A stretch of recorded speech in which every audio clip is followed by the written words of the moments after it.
Assalamualaikum warahmatullahi wabarakatuh. Selamat pagi. Saya akan membuat video tutorial bagaimana cara teman-teman membaca laporan keuangan prudensial syariah. Oke, saksikan video ini sampai selesai setelah yang satu ini.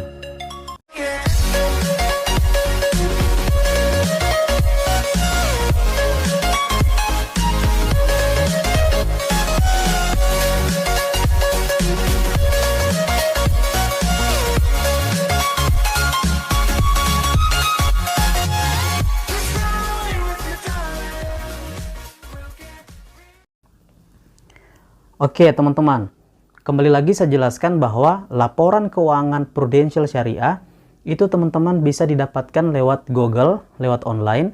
Bisa Bapak Ibu semua bisa download, langsung download. Kemudian di save. Dan setiap tahun Prudential itu mencantumkan dan mengirimkan laporan keuangannya setiap tahun, setiap bulan April itu melalui koran Kompas. Nah, karena itu adalah salah satu peraturan Kementerian Keuangan yang mewajibkan semua perusahaan asuransi, bank, semuanya wajib melaporkan kesehatan keuangannya. Oke, tidak lama-lama kita lanjut. Teman-teman, nanti bisa sama-sama kita belajar. Saya akan memberikan penjelasan bagaimana teman-teman membaca laporan keuangan prudensial syariah di tahun 2020. Oke, ini unit tahun 2020 ya, ini syariah. Nah, pada saat teman-teman melihat laporan keuangan, nanti akan tertera di sini secara garis besarnya aset 9 triliun. Kemudian ujroh ini 2 triliun. Kemudian RBC perusahaan, ini perusahaan 7.975%. Kemudian RBC dana tabarru 1.630%. Kemudian kontribusi tabarru termasuk ujroh sebesar, ini kontribusi tabarru plus ujroh sebesar 2,8 triliun.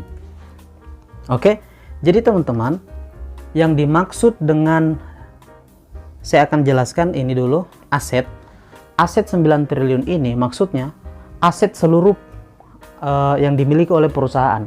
Apakah itu dalam bentuk fisik, dalam bentuk emas, dalam bentuk saham, dalam bentuk obligasi, semuanya, dalam bentuk bangunan. Nah, itu semua aset perusahaan semuanya. RBC ini adalah metode pengukuran batas tingkat solvabilitas untuk melihat tingkat kesehatan keuangan perusahaan asuransi.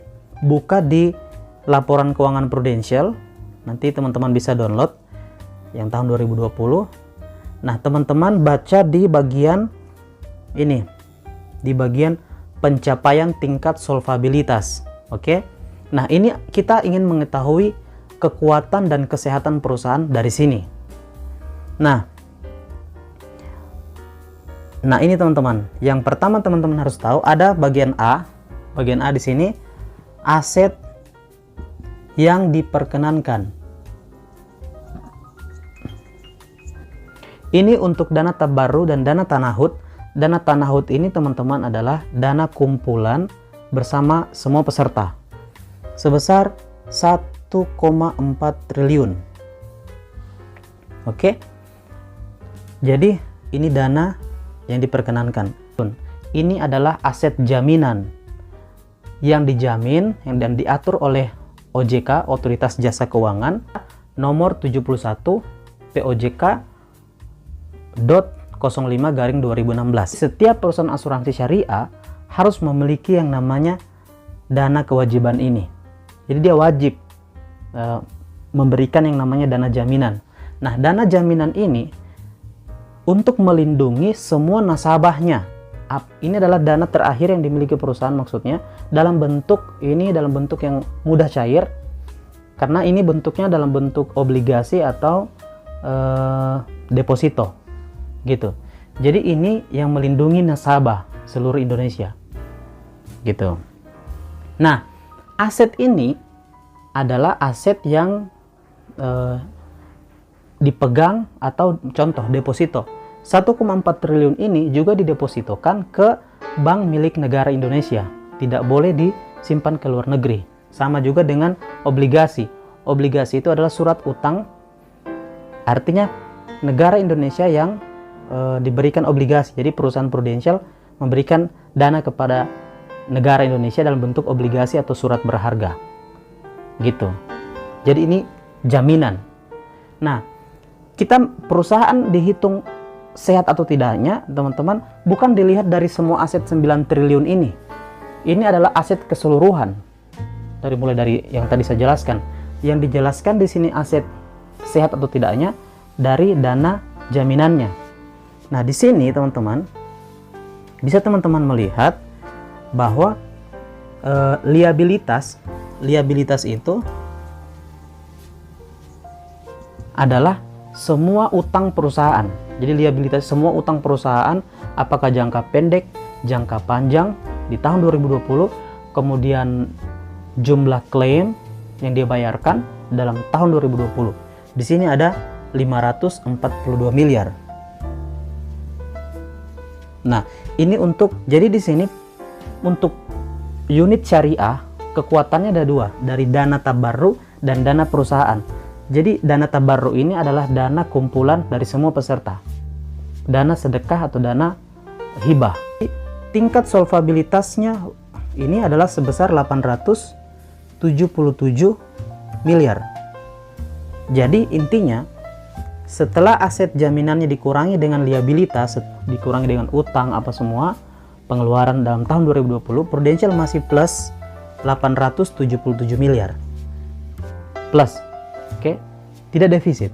Yang namanya RBC tadi untuk menilai tingkat kesehatan perusahaan, minimal kalau asuransi syariah minimal ada tingkatnya 100%. Gitu. Dihitung dari mana kekuatan perusahaan, kesehatan perusahaan, teman-teman? Dihitung dari resikonya. Yang namanya ini, resiko DTMBR.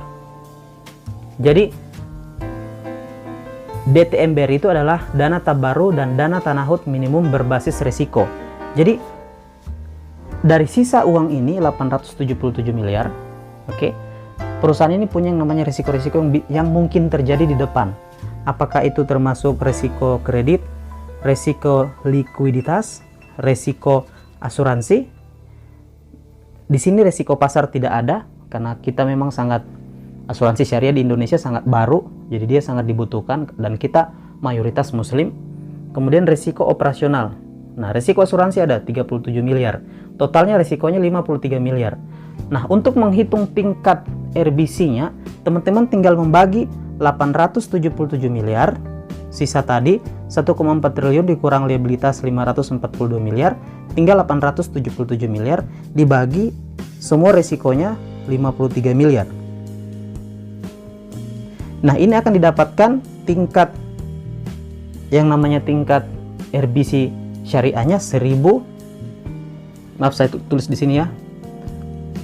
RBC 1630%. Artinya apa? Perusahaan ini punya kekuatan 16 kali lipat dari ketentuan pemerintah.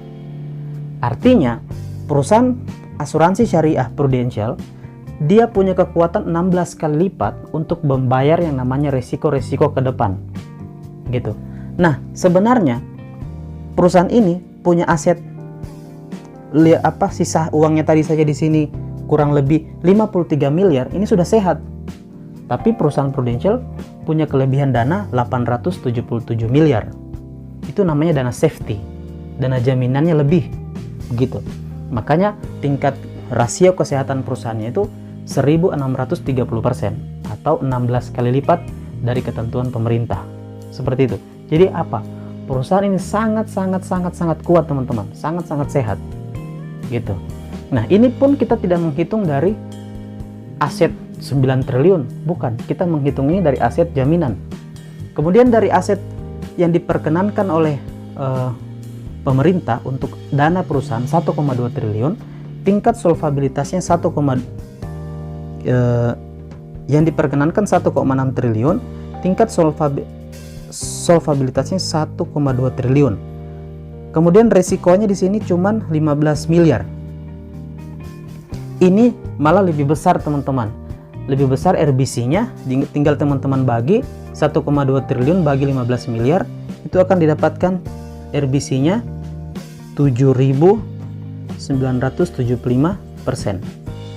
Jadi ini lagi kekuatan perusahaan adalah 79 kali lipat. Gitu. Jadi untuk unit syariah, teman-teman, ini sangat sehat. Gitu. Kenapa? Karena lembaga perusahaan asuransi syariah ini, teman-teman, dia sistemnya tolong-menolong dan gotong royong. Jadi ada dua kekuatannya. Kalaupun ini terjadi yang namanya PAMA, ini kan ada resiko. Prudential diberikan yang namanya 100% minimal resikonya. Dia mampu membayar. Contoh, dia punya beban resiko yang mungkin terjadi 53 miliar. Minimal Prudential punya di sini contoh 53M, ini sudah sehat. Kalau Prudential punya di bawah 53 miliar, itu berarti defisit. Prudential Syariah akan dibantu dari perusahaan konvensional dalam bentuk yang namanya CARD. CARD itu adalah pinjaman tanpa bunga. Tapi sejak tahun 2008 sampai hari ini, Prudential Syariah selalu surplus. Oke teman-teman, ini adalah cara membaca laporan keuangan Prudential Syariah. Teman-teman, ini setiap tahun akan naik teman-teman. Nah, kalau kita mau lihat kekuatan perusahaan, kita bukan lihat dari 2,8 triliunnya, kita lihat dari dana jaminan. Jadi itulah teman-teman yang harus teman-teman tahu dan jelaskan kepada nasabah. Perusahaan itu untuk menjalankan bisnisnya di Indonesia tidak langsung bisa menjalankan seperti, maaf ini kayak menjual kacang. Tidak, ini perlu yang namanya dana jaminan.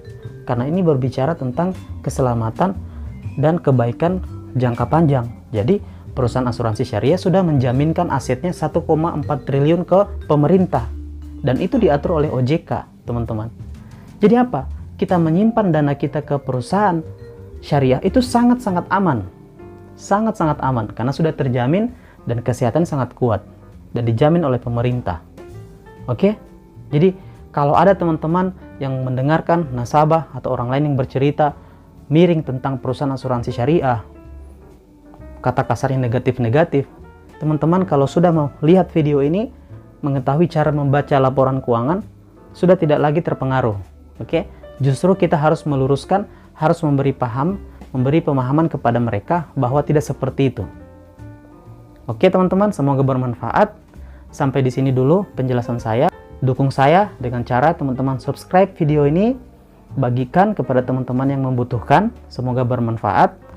Salam sukses luar biasa. Assalamualaikum warahmatullahi wabarakatuh.